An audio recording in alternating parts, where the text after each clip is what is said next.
Many thanks for staying with us. Now, let's still go back to talk about South Africa's salary disputes. We have an economist, Brains Muchemwa, who joins us from Harare to share an expert's perspective on this matter. Thank you, Brains, for joining us. Thank you. All right, Brains, we see what's going on in Zimbabwe, talking about the inflation and all. I mean, it seems to be recalibrated again, and it's not there. It does not provide a true reflection of where the economy is going. So what do you have to say about this? Yeah, I think there are quite some significant changes that are happening in the economy with respect to the medium of exchange. In particular, the economy is getting more dollarized than before. So you find that a significant portion, about 70-80% of the transactions in this market are now denominated in US dollars.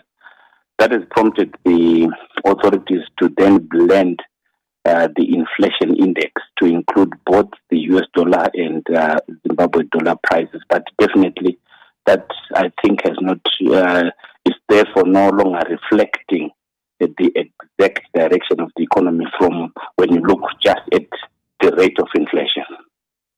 All right, still speaking about the Zimbabwe currency now, some people say that the Zimbabwe dollar is no longer a reflection of the standard of living in Zimbabwe, and seeing how the country has dual currency. What exactly is the situation of the currency?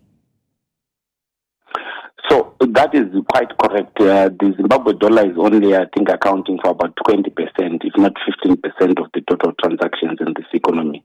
And therefore, to rely on that, on the Zim dollar, its value and its depreciation or its movement with regards to other strong currencies as a measure of performance would definitely be misleading.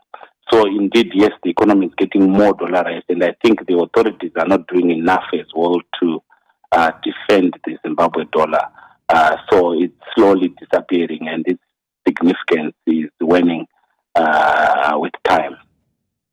All right. Thank you, Brains. Now, once again, talking about the Zimbabwe currency, I mean, one would say that there should be an explicitly stated Zimbabwe budget, or probably a target for the inflation, to at least tell the direction of where the country's currency is going. What do you think about that? Yes, indeed, that is very correct. In fact, what should be happening is that we should be having an inflation target. In fact, the monetary authorities in this country are pursuing, they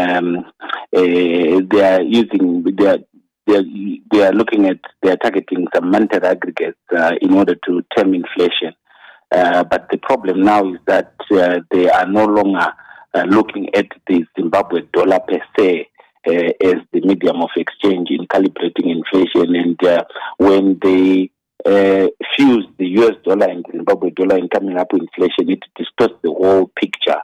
And at the end of the day, it doesn't make it easy for the policymakers to be able to evaluate if indeed they are achieving their targets or not. Because when you look at the computation of inflation at the moment, it doesn't at all reflect largely what's happening on the Zimbabwe dollar. And I think that is more important because this country has its own currency, the Zimbabwe dollar.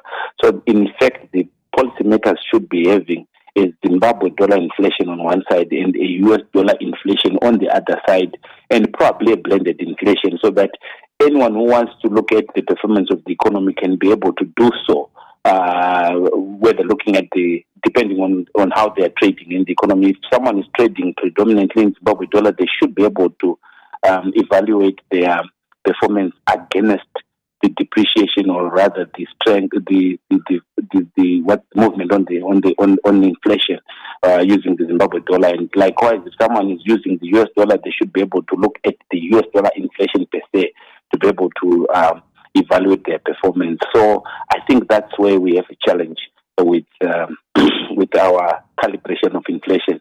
And at the end of the day, it's going to create a lot of challenges for accountants when they prepare inflation-adjusted accounts. It's not going to make sense anymore. All right, economics all the way from Harare, Brains Muchemwa. Thank you so much for joining us on the news. Thank you.